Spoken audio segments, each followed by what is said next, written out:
Hello, everyone. Thanks so much for joining us for our latest installment of the DigitalEd webinar series. My name is Matt Lasher. I'm the Field Marketing Manager at DigitalEd. I'll be here throughout the webinar to answer any questions you may have in the chat. Before handing it off to our panelists, I just wanted to cover a few housekeeping items just to get us started. So we have the chat open today. If you'd like to share any thoughts or let us know where you're tuning in from, you can do so there. If you have any questions, we'll be moderating a Q&A and answering questions live, or if they're really good, we'll save them for the Q&A session at the end. In order to make sure we can answer all of your questions, we just ask that you throw them in the Q&A function, as we may miss any put into the chat. If you have any questions you'd like to be answered in the session that we didn't get to, or you'd like to learn more about the platform, content, or see the textbook that we'll be discussing today, I'm going to throw my email in the chat, and you can reach out to me at any time. I'm more than happy to help you guys out. So we'll get things started. We're joined today by our Vice President of Enterprise Services, Louise Krmpotice, who will be acting as our host today. We're very excited about the conversation to be had. So without further ado, Louise, I'll pass it off to you. Great. Well, welcome to the session, and thanks for joining us. I'm joined by three professors and authors of Trigonometry, a unit circle approach that prepares for calculus. During the next hour, we will discuss their pedagogical approach and how it really helps to prepare students who are headed to the calculus sequence, how technology and specifically the Mobius platform has helped really bring their vision to life. And at the end, if we have some time, talk a little bit about what sort of their next plans are for this group. Part of my role at DigitalEd is to work with our authoring partners, people who have a vision of creating digital material that will benefit their students and improve their learning. I'm lucky to meet and work with people like the three professors who have joined me today. It's very fulfilling to introduce people to our platform, work with and support them as they learn the tool, and to see their plan come to fruition.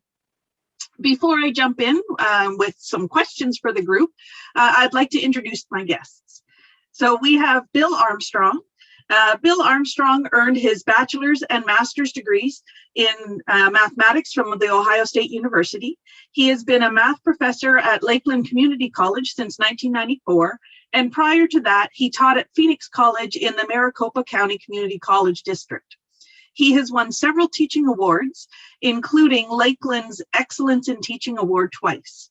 On the home front, Bill has been happily married for 31 years, has two sons, and a beagle named Peanut. Next, I'll introduce Don Davis. He is a professor in the Department of Mathematics at Lakeland Community College, where he is course coordinator for applied mathematics. He has given over 40 presentations on the topics of mathematics, statistics, and educational technology. Don has co-authored texts in college algebra, trigonometry, finite mathematics, and applied calculus, and is the author of Pre-Statistics and Statistics for the Health Sciences, both for which he developed the course curriculum. He has also received Lakeland's Excellence in Teaching Award. Mike McCraith, not last, but definitely not least here, attended Lakeland Community College and actually had both Bill and Don as instructors. He earned his bachelor's at Cleveland State University and his master's at the University of Kentucky.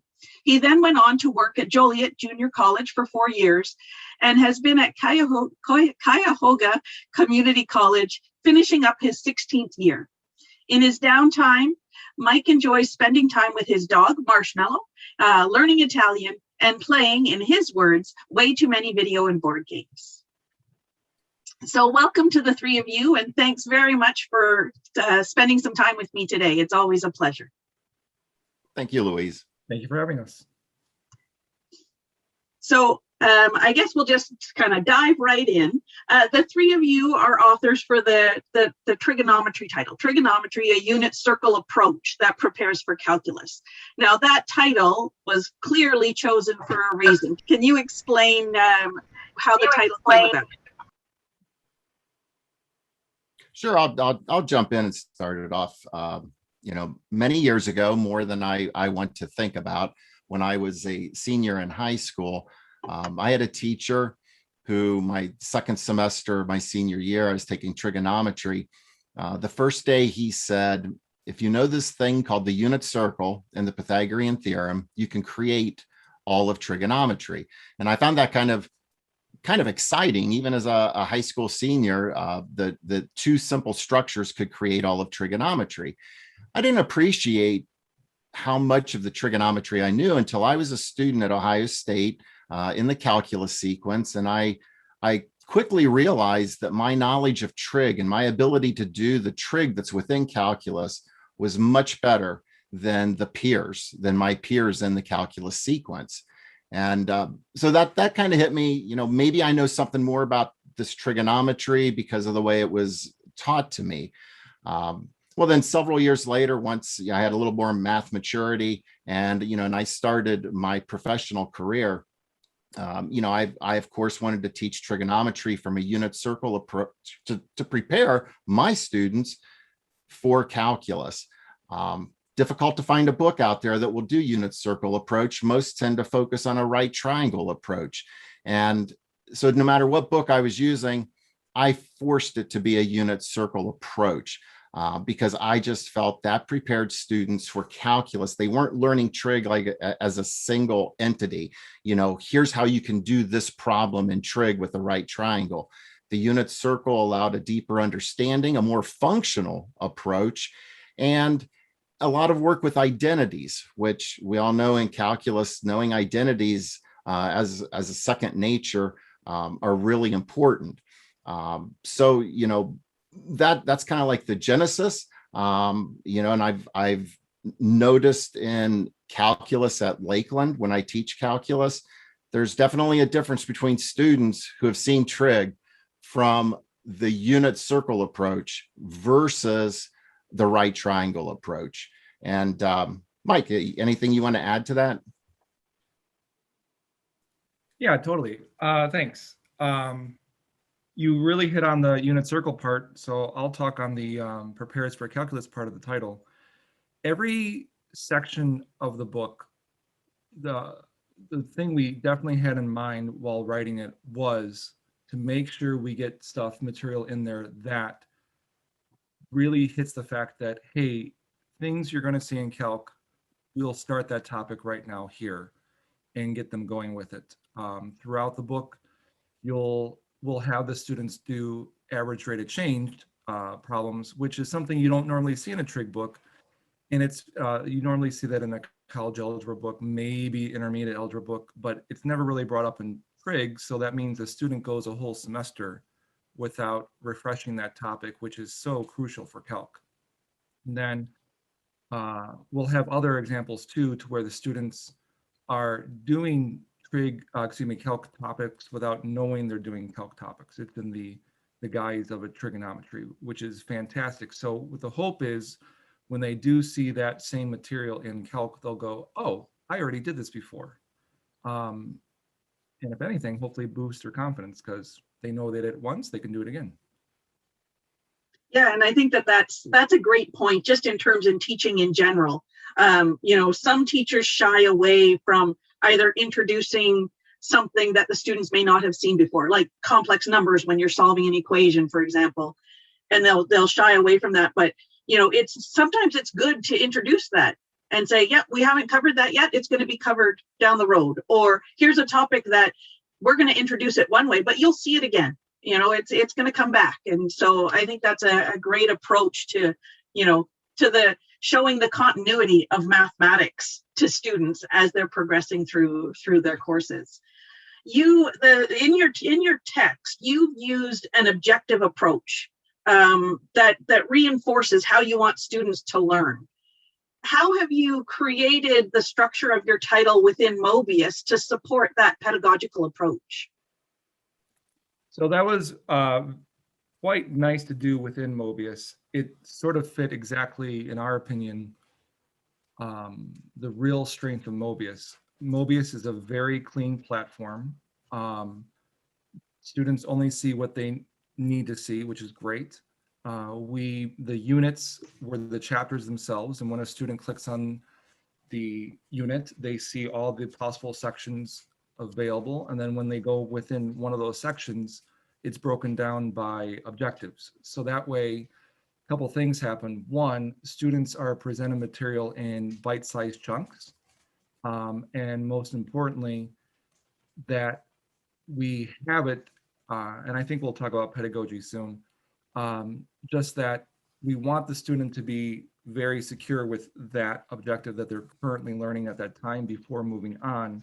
And the way the structure is built, we think we're able to do that quite well, which is nice. My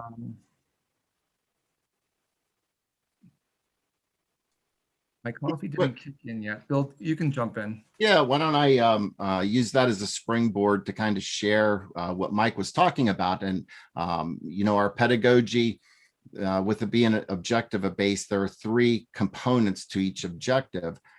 So if I take a moment here, I'm going to share my screen. All right, can we see this? Yep. All right, so what I thought I would share with you is, first off, over here, when Mike said that Mobius allows a clean format for the students, over here, the units, they're chapters. So you can see that the trig content, it's 5 chapters. And then here are the answers to what I'll talk about here in a minute, quick check exercises, and all the end of section odd exercises. The quizzes and tests, well, that's something that I wrote specifically for my class. But let's go ahead and dive here into chapter 2. We wanted to share with you something from section 2.5, inverse trigonometric functions, part 2. Section 2.4 was part 1. And if we take a quick look here at objective 3, so over here are the objective lists that a student can always click on. As Mike just said, it's a bite-sized piece. So if we look at objective 3, this is the general pedagogy, throughout the text. So objective 3, we see there's a traditional, what you would read in a textbook. Also, the objective, every objective will have a screencast video.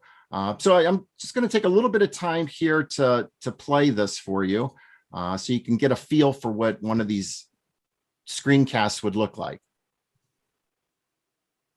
All right, in objective 3, we're going to use identities to evaluate the exact value of composite functions. There are times when we're evaluating composite functions involving trigonometric functions and inverse trigonometric functions that we may not immediately know the exact value of the quote inside function, but we can still come up with an exact value for the composite function. For example, say that we want to determine the exact value of cosine of inverse sine 4/11. We don't know the exact value of the inside function there, which is inverse sine of 4/11. So let's see how we would attack something like this. So let's head off to the chalkboard and see what our thought process would be on evaluating something like cosine of inverse sine 4/11. All right, so here we are going to lay out a format on how we would attack something like the cosine of inverse sine. I won't bore you with the rest of what takes place on the chalkboard. I will just say, that I start off by saying theta equals inverse sine of 4/11. Harken back to the unit circle from the definition of inverse sine. We know we're on the right half of the unit circle, and then how the definition of inverse sine, tells us sine theta equals 4/11. So we know theta must be living in quadrant 1. And then we use identities. We use a Pythagorean identity to get the exact value of cosine theta. So it's that unit circle and identity approach. But that's what is something a student can watch. They could read and they can watch the objective screencast as well. Now throughout the e-text, there are a total of 138 objective screencasts. The next part of our pedagogy is, after the objective has been explained, well, there's an example. And for this example, you see, you're going to use identities to help determine the exact value of tangent inverse sine of 2/3. we have what the exact value is. We have the answer, square root 5/2. So our thought is that a student could try to do this problem and see if they get square root 5/2. If they do get square root 5/2, they should be very happy. If they don't, well, there's a video solution to this example. And I'm not going to play that for you, but it would be me at the chalkboard working through a step-by-step solution to this example. And then the third and final part of the pedagogy will be the block of quick check exercises. Here are 6 exercises meant to immediately practice the concept just presented in the example. So we encourage a student to do these quick check exercises to gain that confidence that they're grasping the material. And as I pointed out earlier, there are answers to every quick check exercise. So a student can see if they got number 19 correct. And let's say they try to do number 20 and they do not get number 20. Well, you can see number 20 has an SC. It's a hyperlink that there is a screencast solution done by Mike showing a step-by-step solution for that quick check exercise. So throughout the e-text, there will be a total of 148 example videos, and the quick check exercise screencast solutions, there are a total of 261 of those. So as you can see, there are a lot of videos that will be embedded within the pedagogy, within the, and it's all thanks to Mobius. We felt this was a way to allow not only a student-centered approach, but allow a student to get involved with the content. So it's kind of like a student/content centered approach. And that's pretty much the highlights of the pedagogy. Anything you want to add in there, Mike or Don? No, I think you hit it very well. All right, I'll stop sharing. Yeah, no, that's great. And maybe Don, I'll kind of ask you the next question. What made the three of you sort of look outside of the traditional publisher model and more into technology to create your ideal content here? A couple reasons. First, and foremost, I think, is the flexibility of Mobius, in that everything you see there that you just saw was typeset by Mike. All the graphics were done by Mike and the compositing. So that's the kind of thing you don't get from a traditional publisher. And also the flexibility. If someone has some content they want included in their particular course, which may not presently be in a book, we can certainly add that very quickly. We actually had a question that reading from screen is more difficult than reading from paper. Is it a good idea to start each sentence with a new line?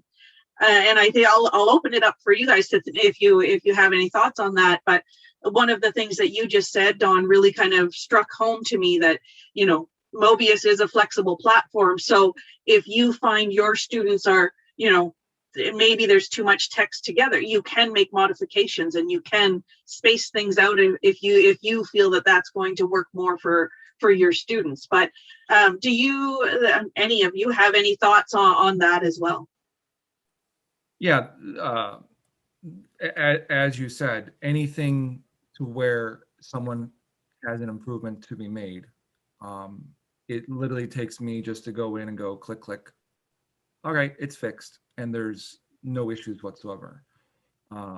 That's something with the other publishers we worked with, anytime there was, I wouldn't even call that a mistake, but let's just call it a mistake. Anytime there was a mistake found in the text or whatever, we would have to wait 3 years usually for that mistake to be fixed.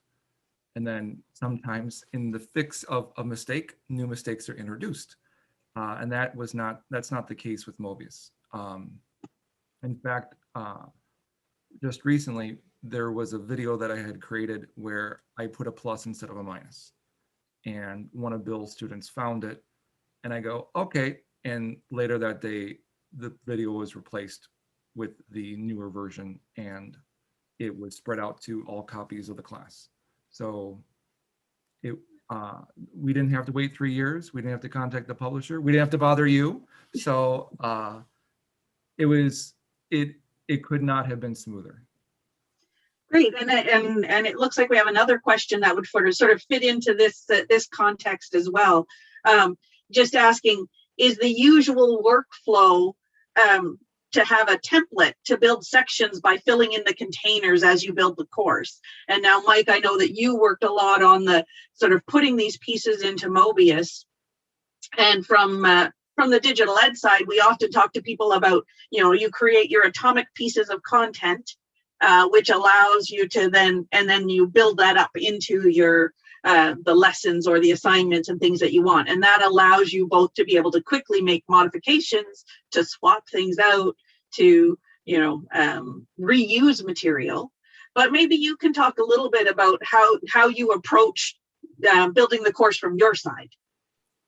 So this was, definitely new to me. I don't have amazing HTML skills. I don't know what HTML actually, hypertext markup.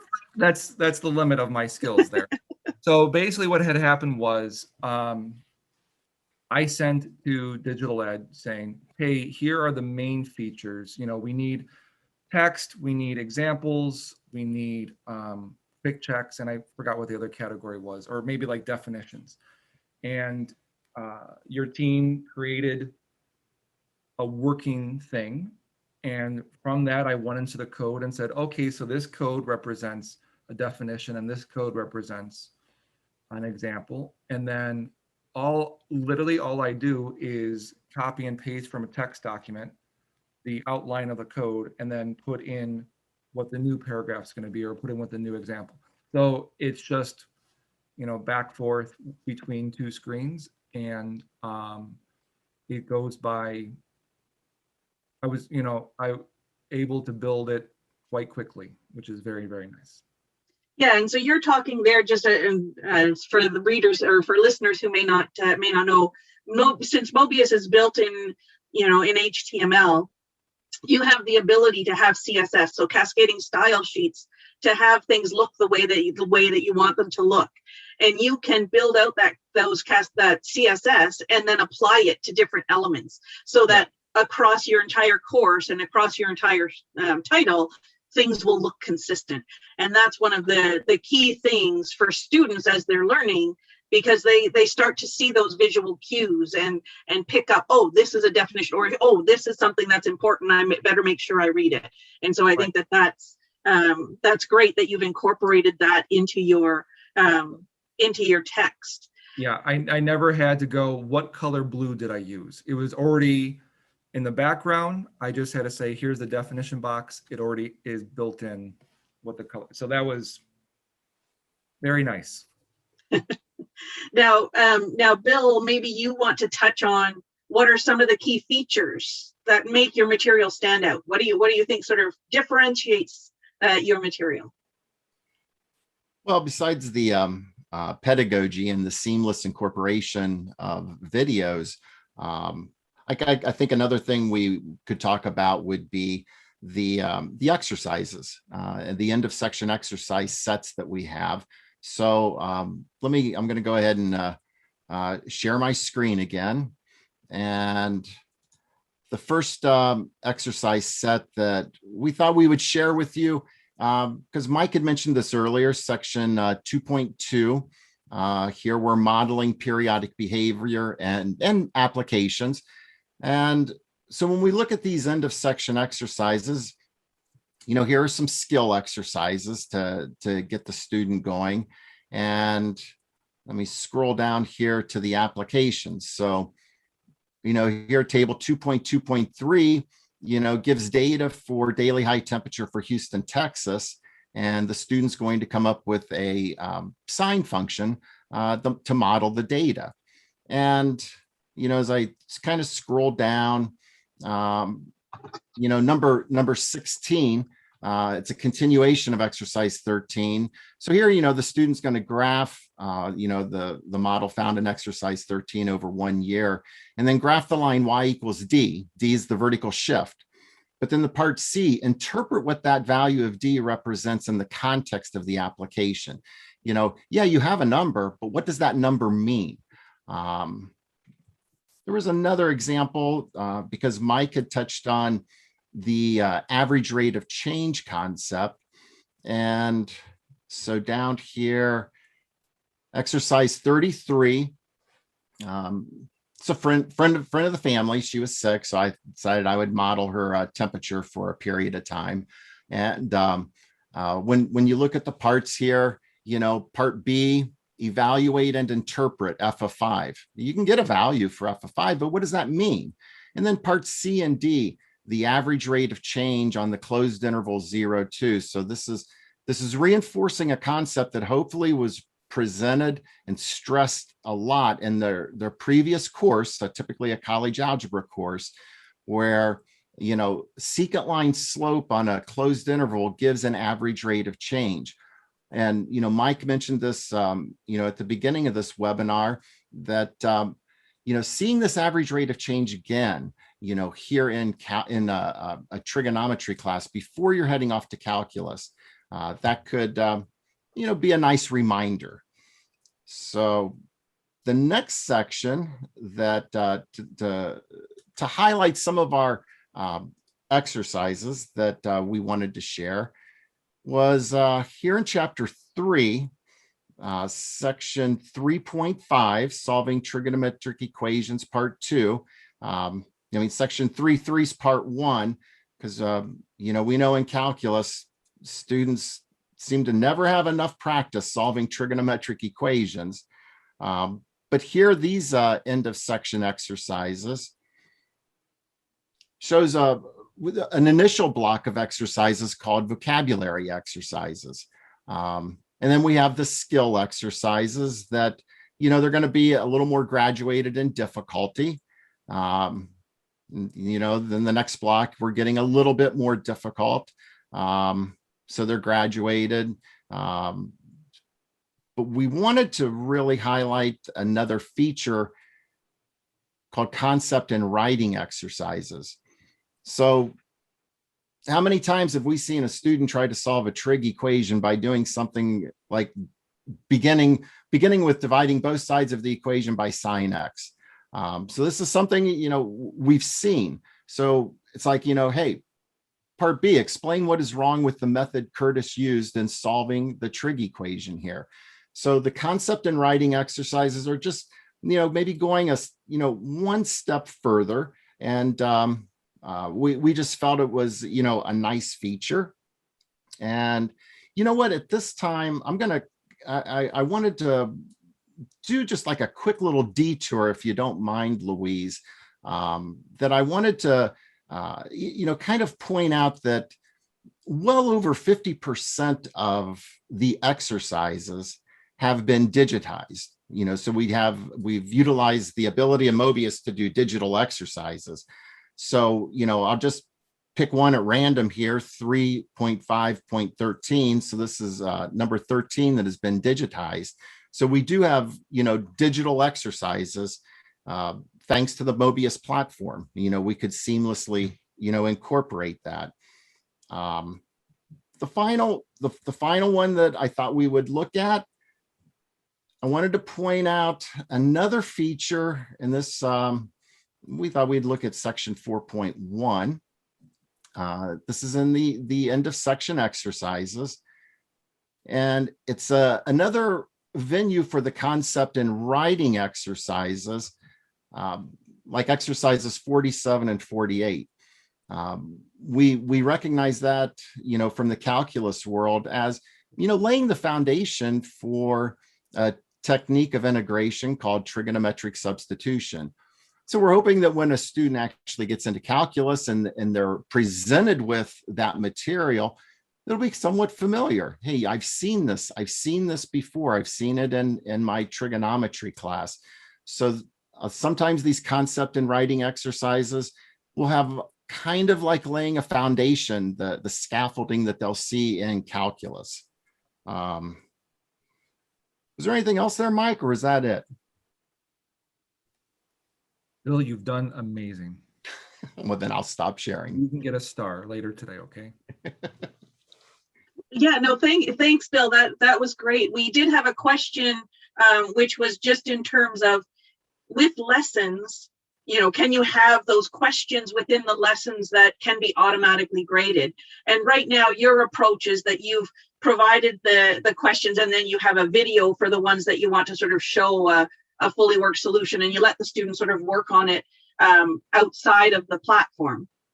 But Mobius does allow, as you've shown the digital exercises, does allow that you could, if an instructor wanted to, they could have some of those questions within the lesson part actually be ones that the student could answer, and then and it can be graded automatically for the student within the lesson. But on the digital exercise part, maybe Dawn, you can talk a little bit about what are some of the features that you've used in some of those digital exercises that, again, sort of benefit your students? Sure. Yeah, I think one thing important to point out here is that Bill talked about the pedagogical process for each objective. And so right after a student does the quick check exercises and goes to the exercise sets, the group of typically 10 or so exercises that match that objective. So if a student is doing homework, gets stuck on a concept, they can always go back to the exercises they're working on now and figure out how they were done back then. So I think, and if you looked at the content repository, you'll see that the exercises are labeled with those objectives in mind. And so the digital exercises are set up so they can be chosen randomly, and some exercises are algorithmically generated. So if a student opens a question once, it'll have one set of numbers, opens the same question again, there'll be a new set of numbers come up. So that's where we really kind of use the Maple platform to help us do some of these computations for us. Great. Now, just getting back to your students and the student-centered approach, how does your approach help your students? Like, what has the feedback from students been? I think, Bill, you had an interesting story when we were talking the other day about one of your students and their feedback to you. Sure, Louise, I'll jump in with that. I had a student this past semester who he would come by my virtual office, 1 or 2 times a week, rarely with a trig question. And he divulged early on that it was the first college level math class he was taking, and it was in an online format, due to the pandemic. He was an excellent student. I always enjoyed talking with him. But towards the end of the semester, we were talking once, and I was complimenting him on how well he was doing, and he seemed to have a really good grasp of trigonometry. I just said, "What did you do? How did you use the material?" And he started off by saying, "Well, I followed the screencast you made showing us how to use the product," which he meant, and what he shared was he would read the text and sometimes watch the objective, the screencast for the objective, if he wasn't quite understanding what the text said. The examples, he said he did all the examples, and the examples where there was a video solution, he always tried it first to see if he could get the answer. And he said on the occasions that he did not get the answer, he would watch my video then to see where his mistake was. And then he told me that he did all the quick check exercises, and the same process, if he happened to not get a quick check exercise, answer, he would watch the screencast solution that, Mike did. In fact, he's the one that found Mike had a plus sign instead of a minus sign in one of his solutions that was fixed very quickly by Mike. So I was so happy that he actually followed the pedagogy the way it was intended, that he put himself and the content in the center of his learning. And, when the semester ended, I think he missed a total of 1.5 points all semester. So to say he was an excellent student would be an understatement. Yeah, anything from either Mike or Dawn in terms of how has this approach been received by students? I have yet to use the Trig book at my college, but for another product that I have at my college with Mobius, it's pretty much been the same. The text is all there, everything's available, videos are available, and it's just nice to know when the student, when they ask a question, they've gone through the text, they've tried the video, they know they're asking better questions, I'll say it that way, because they've already done they've used the resources that were available to them already throughout the process. And we've done the same thing. And in fact, the Trig book has way more resources than the other product I have, which is great. And if I could also add, the one nice thing about the book, another nice thing I should say, is that the book itself is flexible to the fact that it could be used in a traditional or a hybrid or a flipped or a purely online setting. So we've captured, we want to think we've captured all modalities and then all students within those modalities, so that for the student who the online course is ideal, they can learn just by reading the book and watching the videos. For the student that needs the traditional or a flipped or a hybrid, great, the videos are there. Go to your class. When you get home, the videos are there for you and the book is there for you. Yeah, and I think that's one of the things that has come out of the last year for most of us, with everybody being pushed to move things online very quickly, is that similar to accessibility, if you add accessibility pieces into your product, it's not just to help those people who may have a disability. It actually can be used by other people. And similarly, when you put your content online, it's not just for students who are in an online class, right? It's if a student happens to miss a lecture, the material is still there that they can go back to. So I think that's a great point to raise in terms of having the material available there and being able to, as an instructor, use it in whichever modality is being taught. But one that does bring up another question, just in terms of accessibility. Can you talk a little bit about accessibility within your Trig book? Sure. I'm going to jump in here, Mike. Sorry. Before I address that, Louise, I do want to springboard off of something Mike mentioned about the different modalities. For about, I'm going to say about 20 years now, I had a vision of a book being like this. I think I first told Don about this 20 years ago, and I think I used the phrase it would be like a living textbook.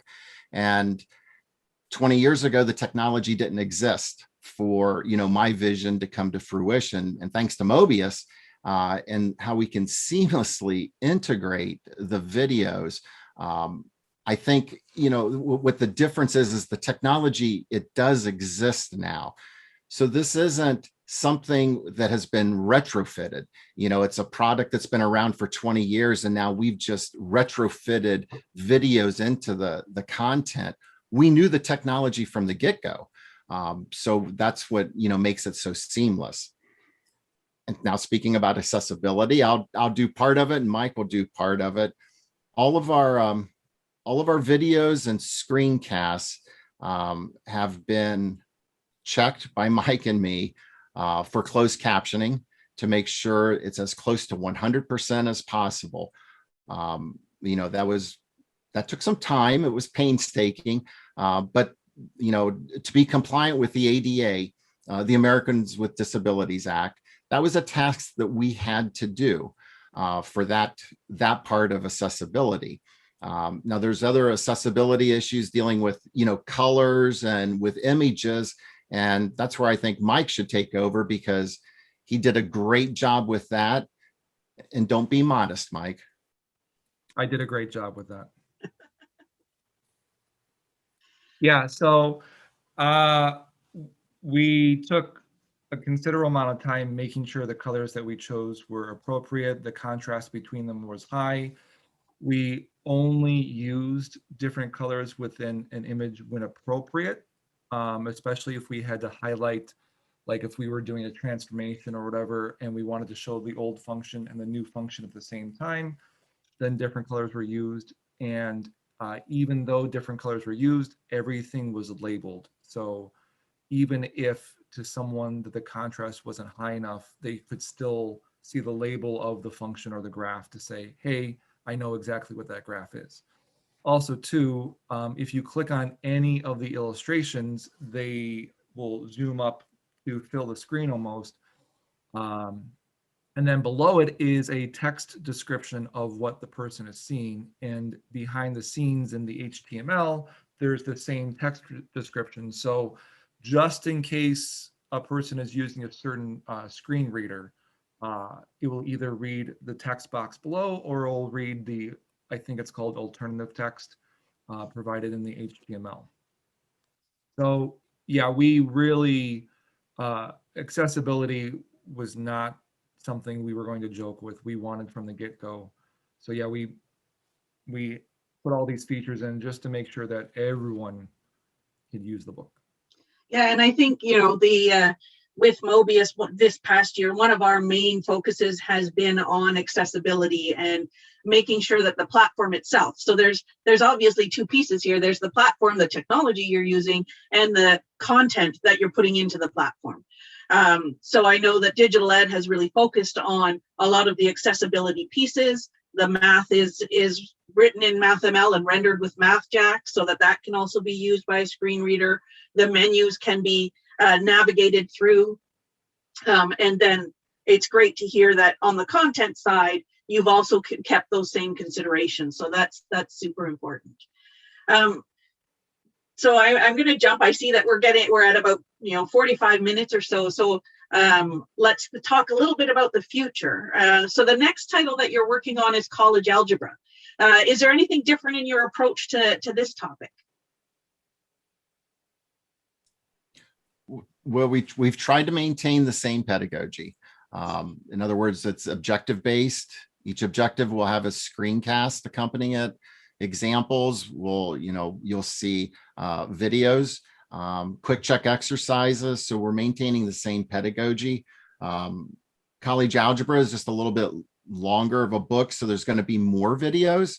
In college algebra, there will be a total of 232 objective screencasts, 205 example videos, and over 400 quick check exercise solutions.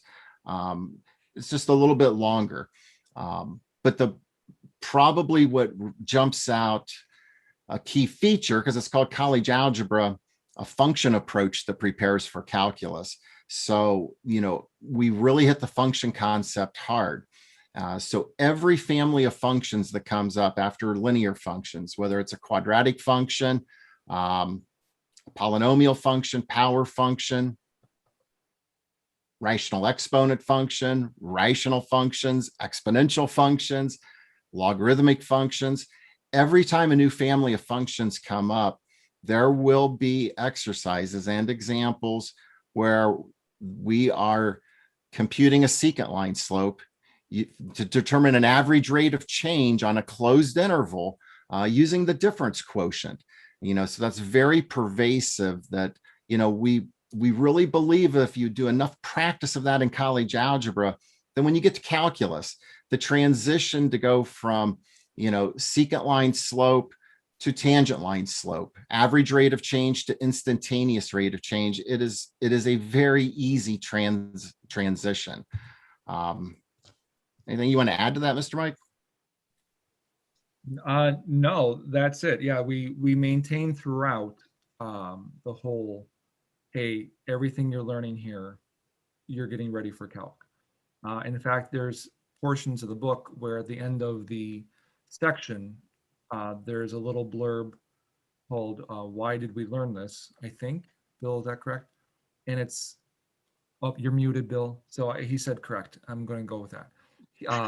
And it basically says, hey, here is where you're going to need this in calculus. Because I know when I teach college algebra and trig, knowing that calculus books are basically the same format from chapter to chapter, I will tell my students, you're going to need this in chapter 2 of calculus, FYI. And, you know, when they get there, they know I wasn't kidding. I was like, okay, that's the actual chapter I needed it in. And we did the same thing to say, hey, this is where you're going to need this.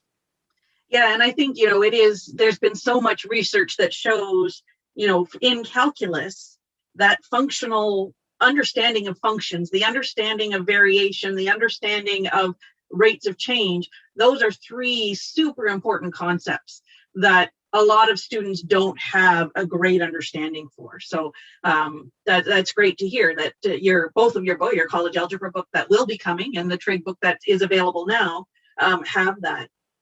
And I think just before we wrap up, I just want to ask kind of a more general question. You know, you chose to create this digital textbook for your courses and to improve student outcomes. And the plans were in place long before the pandemic. But what sort of trends do you see in digital education moving forward? And what sort of trends do you see sort of coming in the next year as we go to our, I'll put in quotes, our new normal?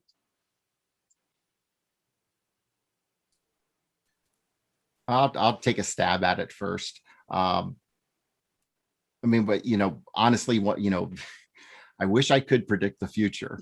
But my belief before the pandemic, so this is just my belief with my students, I kind of felt a hybrid format was going to be the sweet spot, where content delivery could be done online, but you still meet with your students once or twice a week to maybe clean up or go a little deeper into the concepts, to answer any questions that they may have, or to you know, have them do some group work.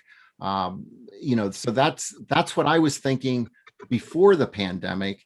Now, after the pandemic, you know, I am going to be doing calculus in the fall, you know, purely in a hybrid format, because I saw the benefits of having, you know, all the content online, and then I'm going to be meeting with them twice a week. So for me, that's what I think the sweet spot is. But Mike and Don, they may have some different opinions. Yeah, let me just throw in a couple of things. First, you know, Bill and I have been teaching online for over 20 years, so I think we've, you know, learned some things long ago that some people just maybe figured out last year. For example, I think the coming trends to what you were talking about, Louise, is students want content, you know, they want to learn their classes how they want, where they want, and have everything on demand. So that's a big advantage of having an asynchronous learning format like we have here, where students can get their learning done on demand. They can do a lot.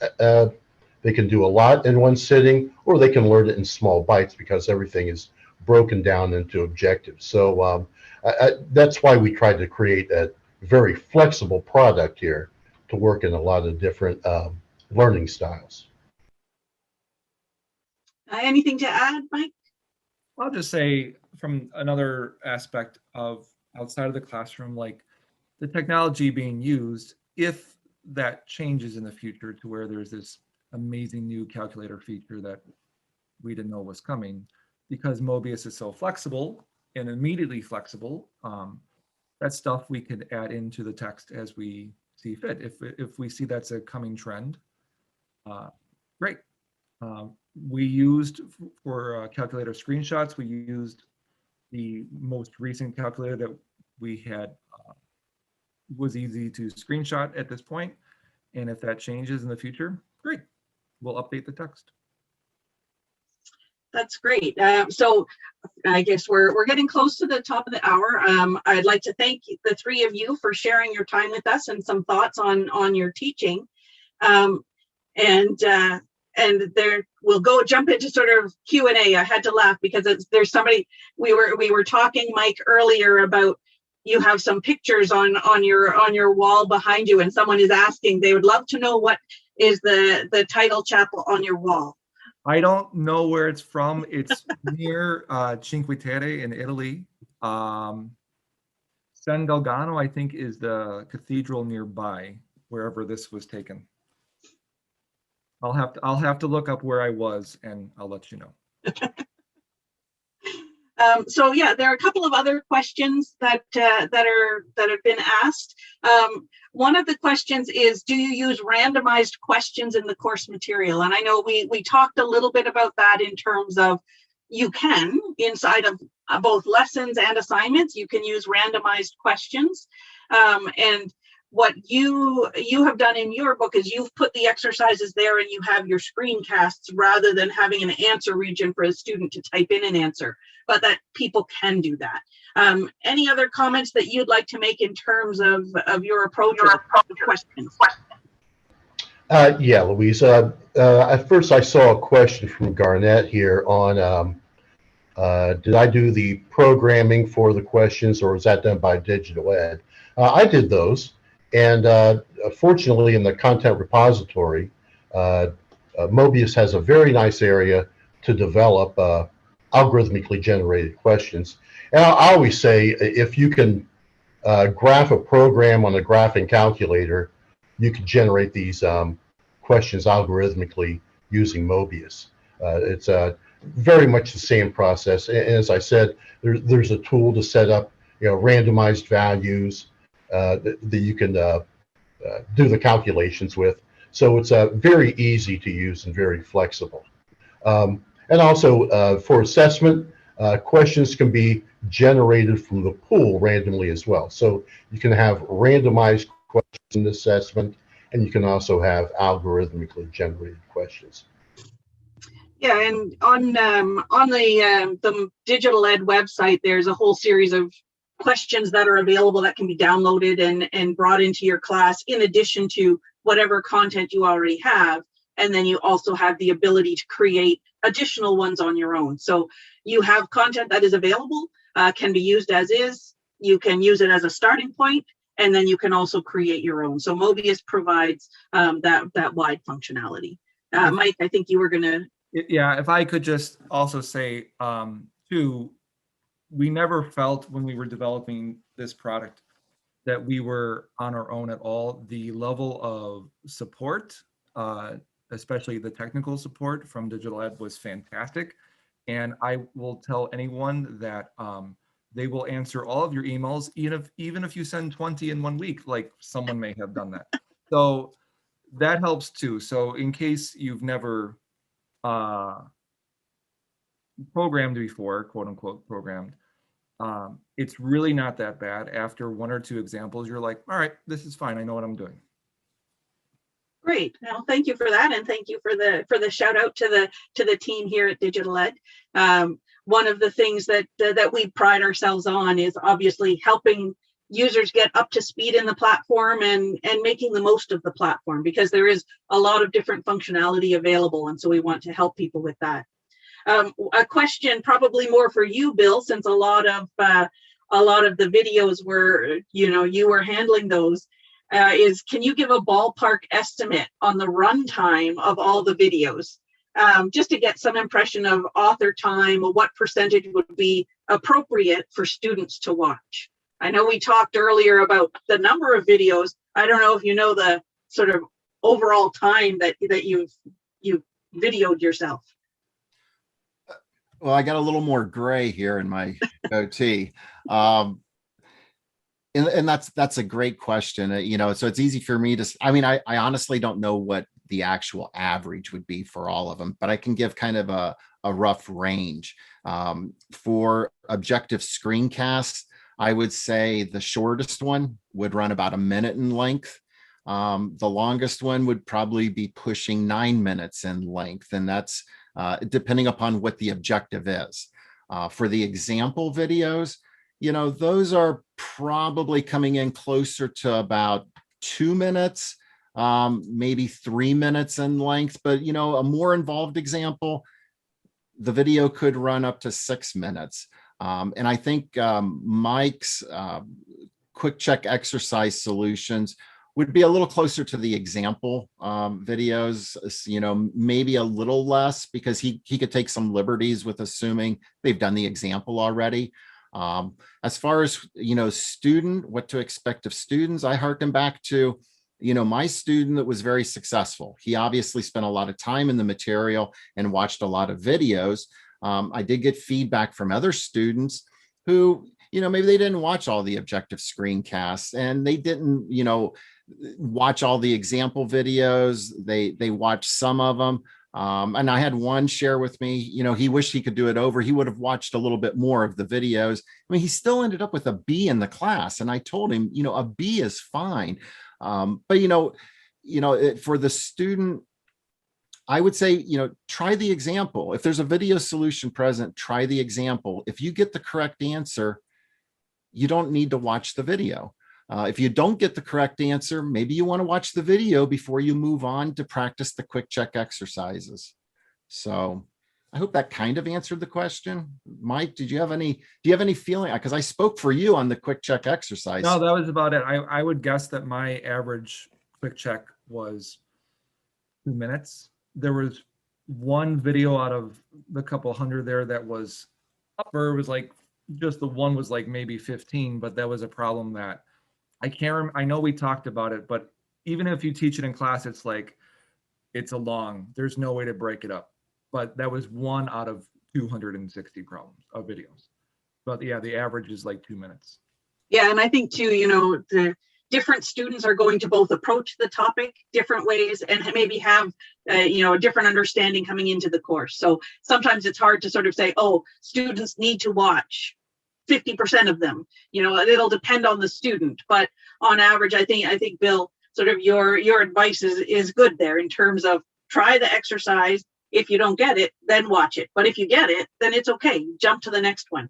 And students, just like instructors, need to ration their time sometimes. And so having these bite-sized chunks and these videos that are very tied to a specific thing, I think definitely helps them to do that. Agreed. And we wanted that, like we said, the objectives themselves are bite-sized. So the videos themselves had to be bite-sized.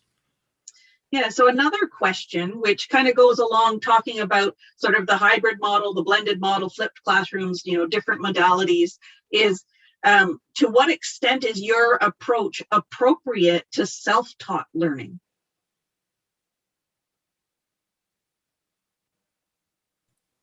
That's a hard question. The big buzzword right now, I don't know if it's right now, but most recently is the idea of grit. If a student has a lot of grit, then they're probably going to be totally fine with a self-taught learning approach. Is it possible? Yeah, but I think it's mainly a clear understanding of the expectations of the students to be like, all right, here's what that means. Mathematics, unfortunately, is not a topic that is where a lot of people go into as their major. If it is a person's major, and they have the grit to support it, then they have all the support they need in the Trig book and the upcoming college algebra book. Yeah, and I think as Bill talked about, there's a lot of resources that are available, right, in terms of the different videos that are available, the examples, the quick checks, that all of those things are really helpful for a student who is going through the material kind of on their own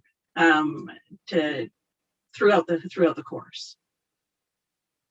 And just to add too, it was another reason why a set of the videos shows Bill is because it sort of humanizes the book. It's not just this talking voice that they don't see. Bill's actually there at the board. I was deemed too beautiful to be on camera like that. So that's why we chose Bill. Sorry, Bill. That's okay. You can see the progression of the gray in my facial hair here. But that's a Mike brings up an excellent point. You know, over the years of doing online classes, and I would supplement the material with videos I would make, and it was always me at the chalkboard. And I always had students tell me how much they appreciated it, that they like when it's the actual doing of the mathematics, they like to see the human doing the mathematics. And then they got to see, you know, this lovely face. And we did have another question just in terms of learning management systems, so LMS, and I think I'll just let people know that, yes, so Mobius can be used standalone with students logging in directly to Mobius, but we also do have an LTI integration into most LMS systems. So from the LMS, the student would log into the LMS, they would go into their course, they would click on a link, which would then open the assignment or lesson within Mobius, and grades can then be pushed back to the LMS. So there is that link, that integration that is available between your campus LMS system and the Mobius platform, so that you can use the functionality that you've seen here from the Trig book. You can use that type of functionality inside of your course. So I think I'm just looking to see if there are other questions. There was a question on, do you take advantage from student response specific feedback? So in Mobius, you have the ability in multiple choice questions to provide the student with response specific feedback, that so that when they're answering a question, if they select one answer versus another, they can get some feedback specific to that. As well, with the algorithmic questions, when you create feedback to the questions, that feedback can be based on those algorithms. So when the student is seeing the feedback to a given question, they're actually getting feedback on the version that they took and not just general feedback. So there's a couple of things there. I don't know if Dawn or Mike or Bill, if you have anything that you might want to add there.